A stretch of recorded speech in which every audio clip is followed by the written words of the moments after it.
Salam sejahtera bagi saudara dan saudari yang sudah bergabung bersama-sama di acara ibadah kita pada saat ini.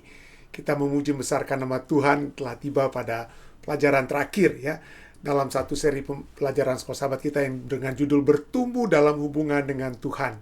Kita tiba di akhir, dan pada saat ini ada satu judul yang kita akan pelajari bersama yang merupakan dapat dikatakan rangkuman dari apa yang telah dituliskan dalam 66 buku di Alkitab. Kita tiba di akhir, dan pada saat kita melihat kitab Wahyu, kita berpikir bahwa akhir daripada segala sesuatunya ini akan merujuk kepada kemuliaan Yerusalem baru, emas dan lain sebagainya, permata. Tentu saja itu dinyatakan, tetapi yang kita akan lihat di sini bahwa pada akhirnya segala sesuatu yang telah terjadi, apa yang telah Yesus lakukan di kayu salib, dan segala proses keselamatan itu akan hanya merujuk kepada satu kata yang kita akan pelajari pada saat ini. Kata apa itu? Kata apakah itu yang akan kita dapat juga dikatakan sebagai rangkuman dari pelajaran ataupun dan juga dari seluruh firman yang dituliskan dari kitab Kejadian hingga kitab Wahyu. Mari kita pelajari bersama, tapi sebelumnya mari kita memohon Roh Kudus untuk dapat menuntun hati dan pikiran kita pada saat ini. Bapa yang penuh kasih dalam takhta kerajaan surga, terima kasih Tuhan. Kembali kami memiliki kesempatan indah untuk mempelajari firman-Mu, untuk melihat kasih-Mu yang begitu besar, dan bagaimana Engkau tidak ingin seorang pun di antara kami untuk binasa, melainkan semua memperoleh kehidupan yang kekal. Terima kasih Tuhan. Biarlah pelajaran ini dapat kami pahami dan kami hidupkan dalam kehidupan kami. Inilah doa dan permohonan yang hamba minta dan hamba pohonkan hanya di dalam nama Yesus Kristus, Tuhan dan Juru Selamat menebus kami. Amin. Baik, satu kata apakah yang dapat kita katakan dapat merangkum segala sesuatu yang telah ditulis dalam Alkitab, mulai dari kitab Kejadian sampai kitab Wahyu? Tentu saja kita bisa berpikir kata kasih ya. Kata kasih itulah yang mungkin dapat merupakan rangkuman, tentu saja itu demikian. Tetapi dari apa yang kita pelajari dan juga kita lihat dari apa yang diajarkan dari keseluruhan Alkitab, maka satu keinginan Tuhan itu ada. Tentu saja kasih-Nya Dia berikan, Yerusalem baru Dia siapkan bagi kita. Kita akan berada dalam zaman kekekalan bersama dengan Dia. Tapi dari apa segala sesuatu yang Dia telah nyatakan itu, Dia mengajak kita semua untuk datang kepadanya. Kenapa? Karena kasih-Nya dan Yerusalem baru itu akan percuma tanpa umat manusia menerima undangannya. Itulah sebabnya kata yang dapat kita lihat di sini adalah marilah, ya. Marilah kita datang kepada Tuhan. Kita datang kepada Tuhan. Dan kita lihat ada 3 sumber Alkitab yang kita akan lihat pada saat ini, dari begitu banyak tentu saja ya. Pertama yang dituliskan dari kitab Matius pasal 11 ayat 28. Sering kita mendengar ayat ini ya. Marilah kepadaku, datang kepada Tuhan. Semua yang letih lesu dan berbeban berat, aku akan memberi kelegaan kepadamu. Yesus akan memberikan keselamatannya bukan pada orang yang berpikir mereka sudah tidak perlu untuk keselamatan karena mereka sudah cukup kuat dalam iman mereka. Bukan, ya. Kepada orang-orang yang letih lesu, yang perlu istirahat, bukan yang sudah merasa cukup puas dengan kehidupan rohani mereka. Ya, itu bukan mereka yang merasa kuat, bukan, tapi mereka yang letih lesu. Itulah sebabnya kita lihat yang letih lesu berbeban berat karena beban dosa. Ini bukan hanya beban kehidupan dalam dunia saja, tapi beban dosa terlebih. Ya. Mari datang, aku akan memberikan kelegaan kepadamu. Dan nanti kita akan lihat ya, ayat berikutnya ini cukup menarik. Dia ingin memberikan kepada kita yang berbeban berat, yang letih lesu. Tapi ayat berikutnya, ayat 29 katakan, dia kata apa? Pikulah kuk yang kupasang. Jadi bukannya kita seakan-akan kita berpikir kalau kita sudah datang pada Yesus, maka kita bisa beristirahat di atas hamok ya. Atau apa ya. Bukan langsung beristirahat santai-santai. Tidak. Kepada orang yang sudah menerima keselamatan Tuhan dikatakan apa? Pikulah kuk yang kupasang. Kok ada beban yang harus dipikul lagi ya. Nah nanti kita akan lihat hubungannya, kenapa ini disebutkan. Tapi mari kita lihat kembali. Ada 3 saya katakan tadi, 3 ayat yang kita akan lihat hubungan pelajaran sekolah sahabat ini. Pertama yang dari Matius 11 ayat 28 ya. Matius 11 ayat 28. Dan berikutnya adalah dalam Yesaya 55 ayat 1. Apa yang dikatakan di sana? Ayo, kan ya. Firman Tuhan mengajak sini. Ayo, hai semua orang yang haus, marilah, mari datang ya. Dan minumlah air. Tadinya yang letih lesu berbeban berat, sekarang minumlah air ya. Yang kehausan ya, yang membutuhkan kebenaran, gantinya merasa cukup dengan kebenaran diri mereka sendiri. Mereka tidak merasa haus karena mereka pikir kekayaan, posisi, kedudukan mereka sudah cukup. Tapi Yesus kata tidak. Yang merasa haus, yang merasa selalu kurang, membutuhkan kebenaran Kristus, marilah minumlah air. Dan hai orang yang tidak mempunyai uang, marilah datang pada Tuhan. Terimalah gandum tanpa uang pembeli dan makanlah juga anggur dan susu tanpa bayaran. Ya, ajakan untuk datang menerima keselamatan, menerima kebenaran Kristus itu bukan dari usaha kita, tapi segala sesuatu itu hanya berasal dari Tuhan, dari Tuhan. Yang ketiga kita lihat, marilah yang ketiga itu dalam Yohanes 6 ayat 44. Ya, tidak ada seorang pun yang dapat datang kepadaku jikalau ia tidak ditarik oleh Bapa yang mengutus aku, dan ia akan kubangkitkan pada akhir zaman. Datang, mari, bahasa Inggrisnya come juga ya, bahasa Indonesia datang. Kalau bahasa asli dan bahasa Inggrisnya apa? Tidak ada seorang pun yang dapat datang dalam arti berada dalam satu arah kepada Yesus. Datang, marilah kepadaku ya. Nah, cukup menarik ya. Kenapa saya katakan cukup menarik di sini? Karena dari kata datang itu seperti invitation ya, seperti ada undangan, datang ya, datang. Tetapi sekarang ada kata jikalau ia tidak ditarik. Wah, kalau tidak ditarik ini sepertinya ini seperti ada unsur kekuatan, ada unsur paksaan ya dari kata ini ya. Yang tidak ada seorang pun yang dapat datang kepadaku jikalau ia tidak ditarik oleh Bapa. Apa artinya ini ditarik ya? Ditarik artinya diseretkah itu, dipaksakah? Seperti kita kalau lihat orang ditarik itu menarik dengan paksa seseorang yang tidak mau untuk apa? Untuk pergi. Kita tarik mereka ya. Kita tarik dengan paksa seorang yang melawan untuk dibawa. Apa ini? Apa ini memang yang dimaksudkan dari ayat ini? Nah, kalau kita lihat dari kata aslinya memang seakan-akan demikian. Kata ditarik itu ada kekuatan yang ada di dalamnya, ada kuasa yang ada di dalam pada saat kita menarik. Kita tidak menarik bisa pelan-pelan begitu, tidak. Tarik seseorang itu harus dengan kuasa.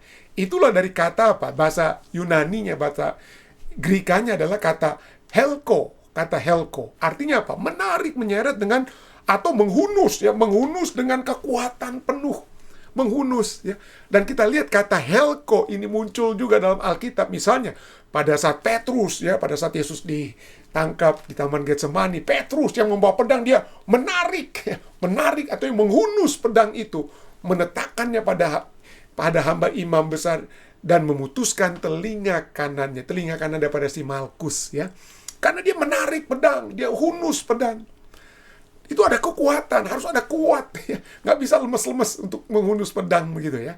Berikutnya Yohanes 21 ayat 6, kata halko ini juga muncul di sini. Apa itu dalam konteksnya? Pada saat Yesus yang melihat murid-muridnya sedang apa? Setelah dia datangi mereka, ya mereka sudah berada kembali untuk menarik untuk mencari ikan kembali, menjadi nelayan kembali ya. Tapi Yesus datang saat itu, Yesus katakan apa? Tebarkan jalamu di sebelah kanan perahu, maka kamu akan peroleh.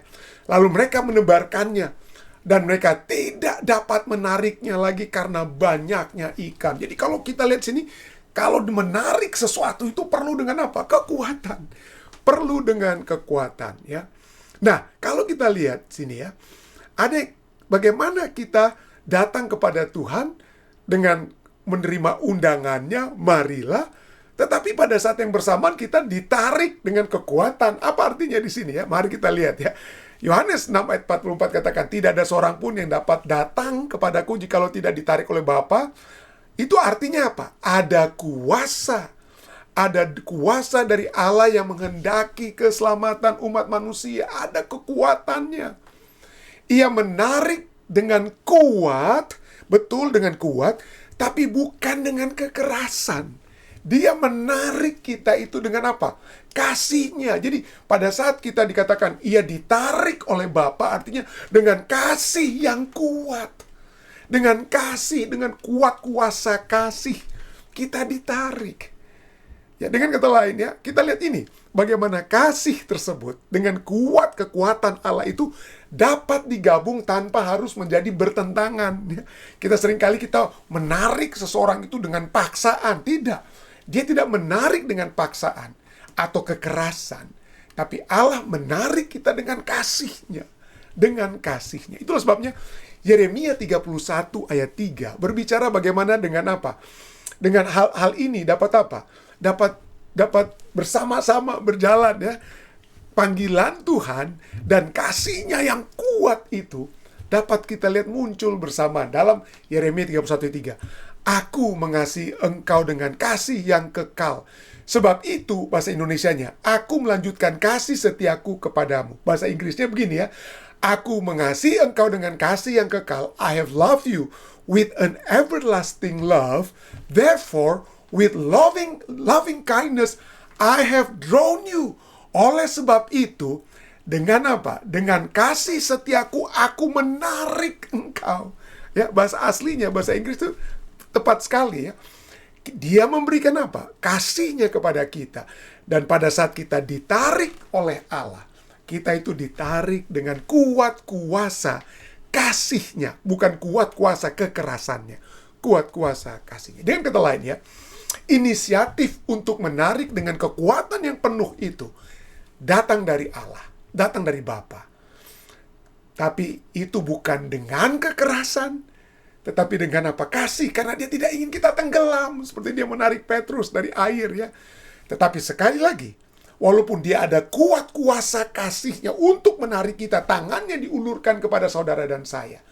Tetapi kalau kita tidak menyambut tangan Allah tersebut, maka kita tidak akan bisa menerima kasih-Nya. Kita tidak akan selamat. Tetap ada pilihan bagi kita semua untuk menerima tarikan, ya, atau tidak. Itu tetap ada pada kita. Itulah sebabnya kita lihat, walaupun Dia menginginkan semua orang tidak ada yang binasa. Dia tidak ingin itu Dia. Tetapi kalau kita menolak, maka kita dapat saja binasa. Itulah sebabnya Wahyu 3:20 katakan apa? Lihat, aku berdiri di muka pintu dan mengetok. Dia ketok keras-keras. Ketok keras. Mari, ayo buka. Dan kata lainnya, begitu, ya. Jikalau ada orang yang mendengarkan suaraku dan membukakan pintu, aku akan masuk mendapatkannya. Ia yang ambil inisiatif untuk menggedor pintu. Dengan kekuatan penuh dia gedor karena kasih-Nya. Tetapi kepada kita, tetap pilihan ada, ya, apakah kita akan membuka pintu atau tidak. Nah, kalau kita lihat, ya, itulah sebabnya pelajaran kita. Mari kepada Tuhan. Dan kita lihat di akhir kitab apa? Kitab Wahyu juga panggilan itu sama. Mari datang kepada Tuhan. Kepada bangsa Israel zaman dahulu, datang. Tuhan yang mencari Adam dan Hawa. Tuhan yang mencari dan Tuhan membawa mereka kepada satu keadaan supaya tidak terus-menerus terputus walaupun mereka sudah berdosa. Bangsa Israel jatuh dalam dosa, tapi seperti kepada Hosea, Allah suruh Hosea, cari kembali istrimu yang sudah apa? Berbuat sundal tersebut. Itu gambaran Allah yang selalu ingin mencari umat-umatnya.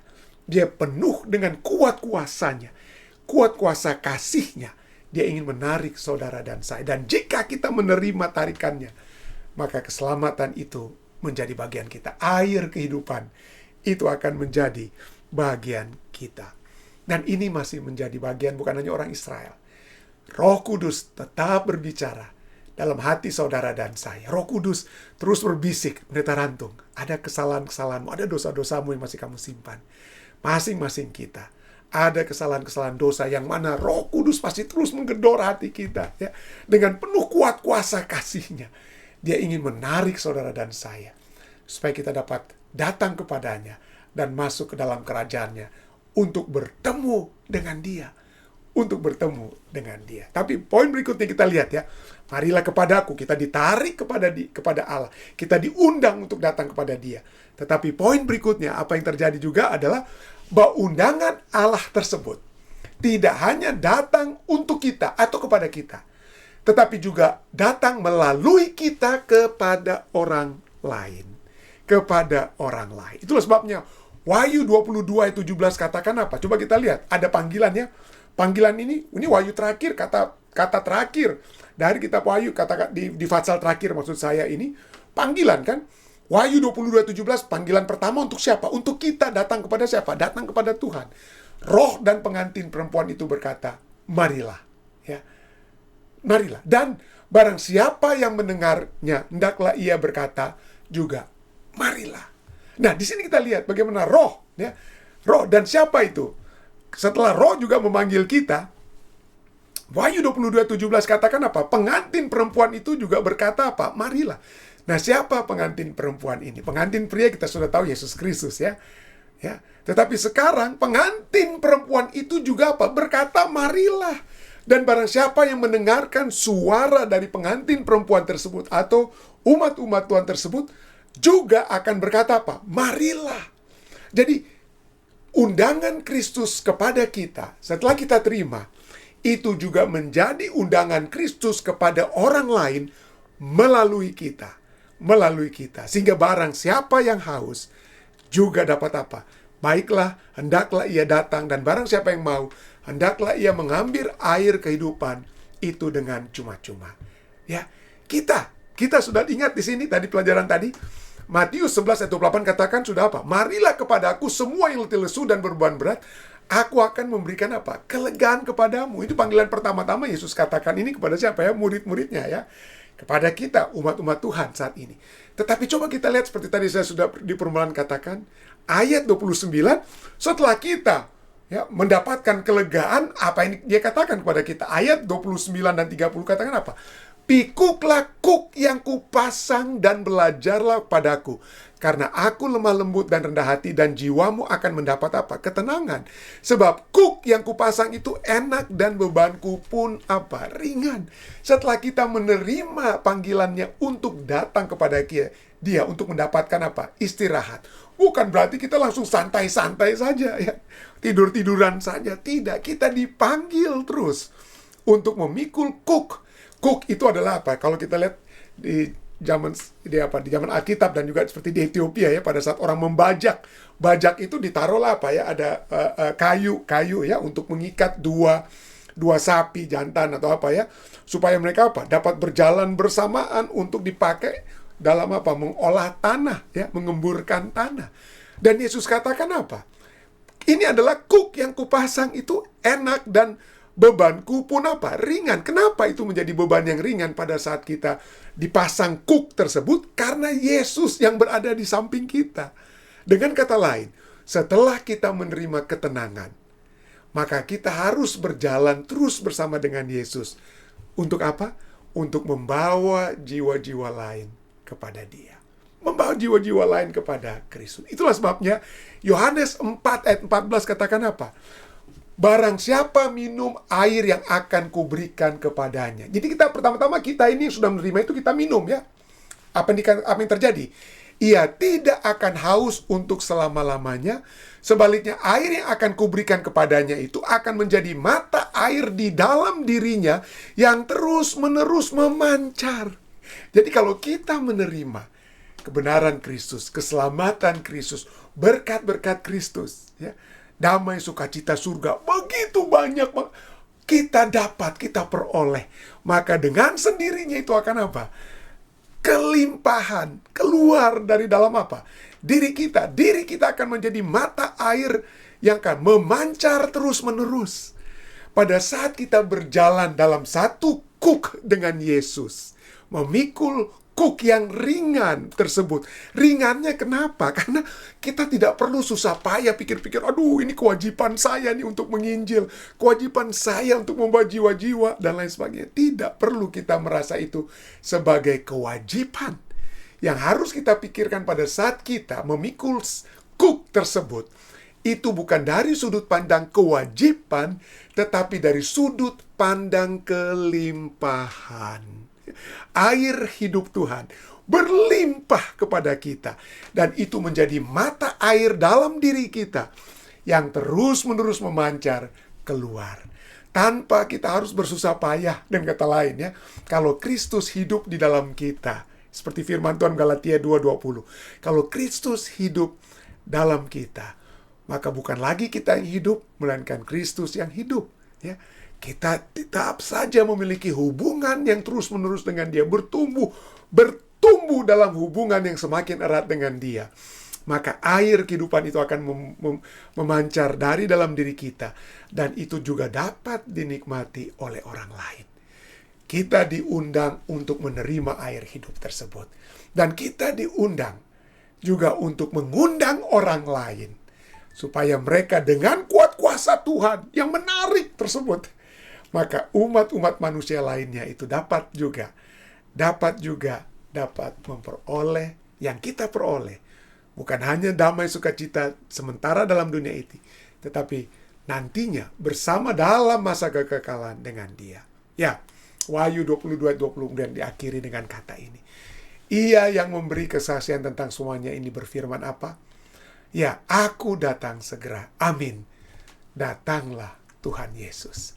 Kiranya kita yang telah menerima kasih karunia-Nya, yang telah ditarik dengan kasih karunia tersebut, akan terus memiliki pengharapan ini.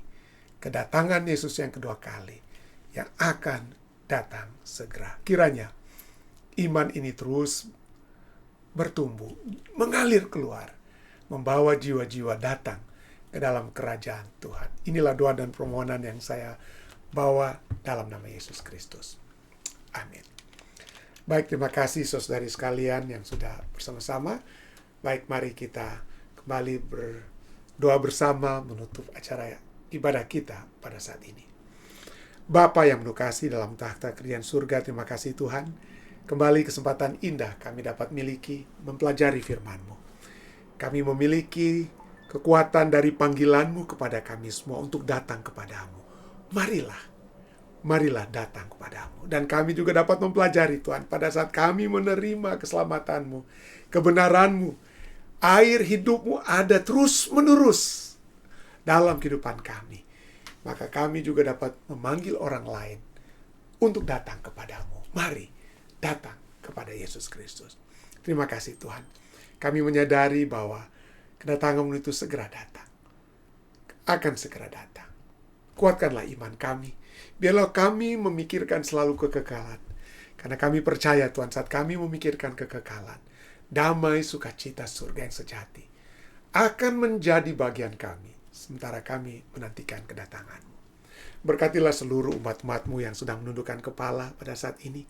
Berkatilah juga umat-umat Tuhan di Jemaat Vista. Terus berdoa bagi saudara-saudari kami yang sedang bersukacita. Kami bersukacita bersama dengan keluarga Ferreira Naibaho, bersama dengan Bapak Jose, Ibu Evi Ferreira Naibaho atas kesuksesan yang Tuhan sudah berikan kepada Cantika Josephine Ferreira, putri mereka, yang pada saat telah menyelesaikan pendidikan high school-nya Tuhan. Kiranya Tuhan akan menuntun kehidupan Cika, sehingga dia dapat terus berjalan dengan segala rancangan-rancangan surga tetapkan kepadanya terjadi hanya untuk kepujian kemuliaan nama-Mu saja. Bersama dengan keluarga Torondek Wauran, kami bersuka cita Ibu Sheni Wauran yang Tuhan sudah tambahkan kembali 1 tahun kepadanya. Kiranya Tuhan di masa-masa yang akan datang, seperti Tuhan sudah menuntun Ibu Sheni Torondek Wauran, maka Tuhan akan terus menuntun dia untuk menghadapi kehidupannya di tahun-tahun yang akan datang. Berkatilah keluarga-keluarga lainnya Tuhan yang mungkin tidak sempat hamba sebutkan satu persatu, tapi biarlah penyertaan Tuhan akan selalu menjadi bagian umat-umat-Mu yang ada di mana saja Tuhan. Inilah doa dan permohonan yang hamba bawa Tuhan. Hanya hamba bawakan ini hanya di dalam nama Yesus Kristus, Tuhan dan Juru Selamat menebus kami. Amin. Sampai bertemu kembali saudara-saudari sekalian di minggu yang akan datang. Tuhan menyertai kita semua.